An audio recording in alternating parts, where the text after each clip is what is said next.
Did Dolly Parton just help find a cure for coronavirus? I mean, to me, nothing is out of the question. She's Dolly, so probably. Hey guys, it's Kelly Sutton, and welcome to another edition of Reconnected with Kelly. Listen, I do know Dolly made a $1 million donation to Vanderbilt University. Vanderbilt worked in tandem with Moderna, the drug maker that now has the vaccine. So in a roundabout way, yeah, Dolly is saving us all. Yet again. But here's the great thing. Dolly's been doing this for years. She has been helping out in so many ways. She had her My People Fund where she helped everybody from the Smoky Mountains when the wildfires devastated that region. And she's been helping kids learn how to read for years. In fact, that was the topic that we covered when I got a chance to sit down with her in 2017. She had just released her first children's album full of music, and we talked all about that. Plus, she also told me what she likes on her pizza, her favorite junk food, what she likes to binge watch. So listen, if you love Dolly as much as I do, then get settled in for this episode, Just Getting Reconnected with Dolly Parton.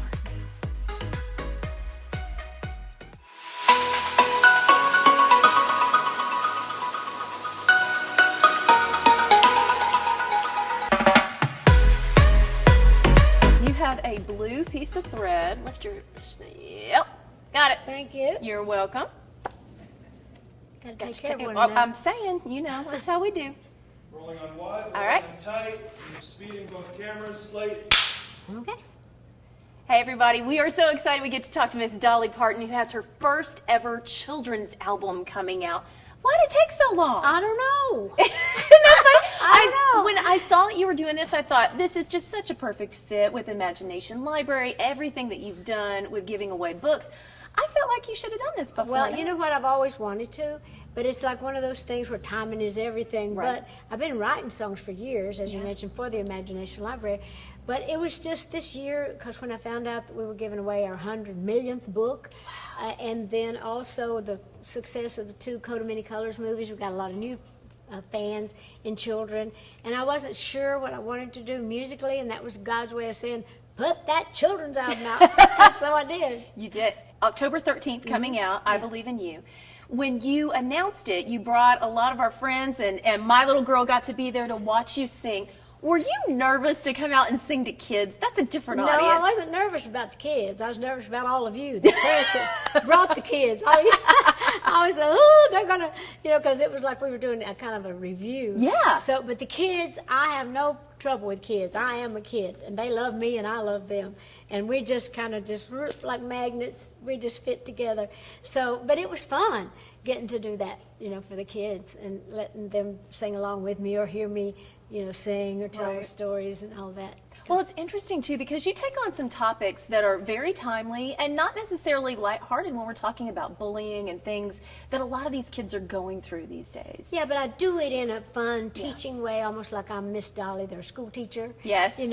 But I do go on topics like that. The bullying, there's a song called Making Fun Ain't Funny, right. And I talk about it, and it's singable, and it's easy to sing, and I make it fun, but I teach them a really good lesson. It's like, how would you feel if you're the one that they were laughing at? Like, don't do that, because you don't want to make yourself look big by making someone else seem small.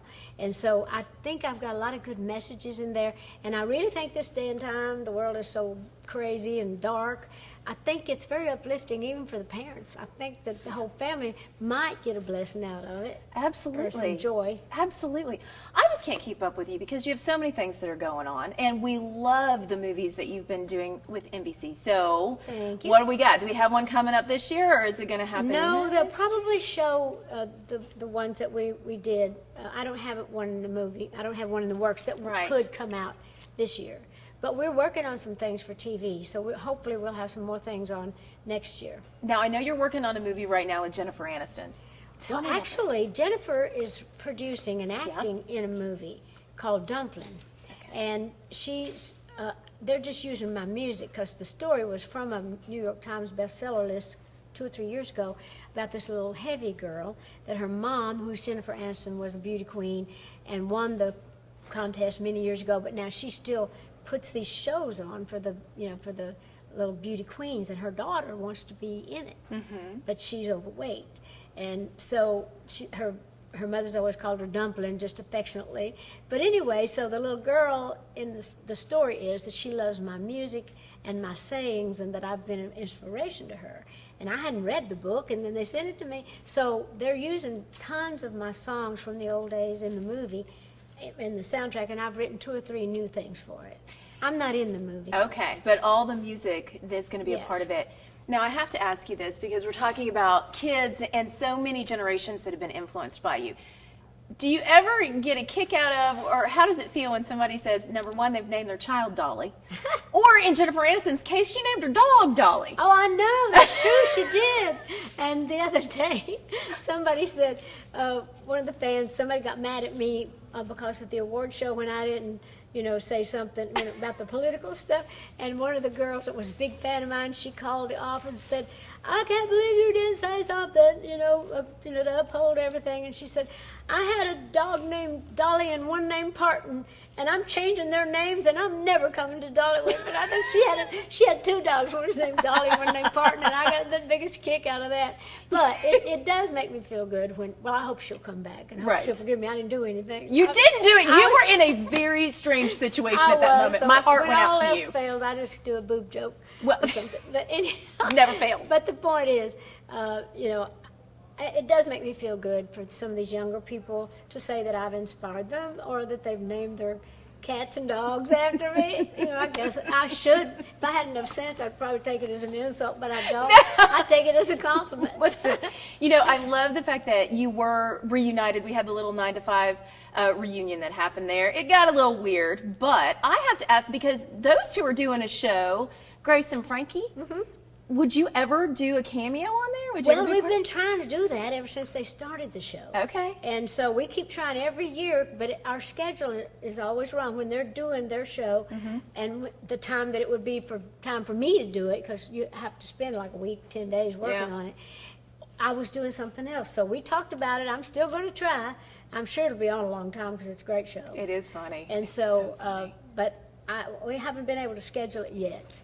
Okay, so I love to binge watch Netflix. Do you binge watch anything? What's your show? Well, I don't watch that much television. I prefer to read, but when I do watch, it's usually when I'm coming home after something else. And if I don't feel like reading, I watch CSI or those forensic. Really? I do, because I find it so fascinating that they can just solve a whole case with a hair, or or a drop of blood, or a leaf, or I just find that so fascinating. So I love watching that stuff. I love that you watch that. Okay, so perfect night in. What would you be eating? Like, what's your favorite dinner to have? Oh, I'm a junk food person by that time of night. Usually I've had supper, or if not, I'll eat something potatoes. I'll get a big old sack of potato chips, some dip or something, or some ice cream. Depends on what it is. But I'm always eating something. But I eat good food, but I eat a lot of junk too. Me too. All right. And especially TV, you got to have junk. You have to. It has to just be mindless, and you're eating it. If we were ordering a pizza together, what would we get on it? I would get the Supreme on thin crust. I do like the thin crust better. With extra pork sausage. This is why I love you so much. Put the extra pork right on her side. I want some pepperoni on my side. That's how we're going to order it out. I also want to talk to you about Miley's new album, because Miley just dropped an album. You have a duet with her on there. We wrote it and sang it.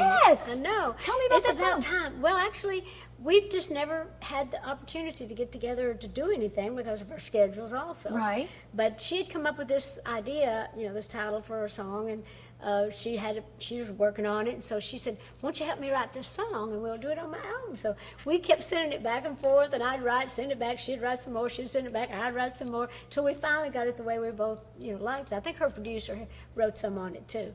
And so anyway, we finally got it together, and so we sang it, and it's just a simple little song, but it's really kind of about what the times are now too. Right. It's really just about, if we tried a little harder, we could be a little better people if we tried. We could live in rainbow land if we could have enough love to kind of fix things a little bit and be willing to do it. And it's just a good little singable melody, and I'm excited about it. It's simple. Yeah. And it sounds kind of like old country to me. Kind of makes me think of, me and Miley sound like Johnny and June. Somehow it reminds me of Johnny and June records. But I love the way it sounds.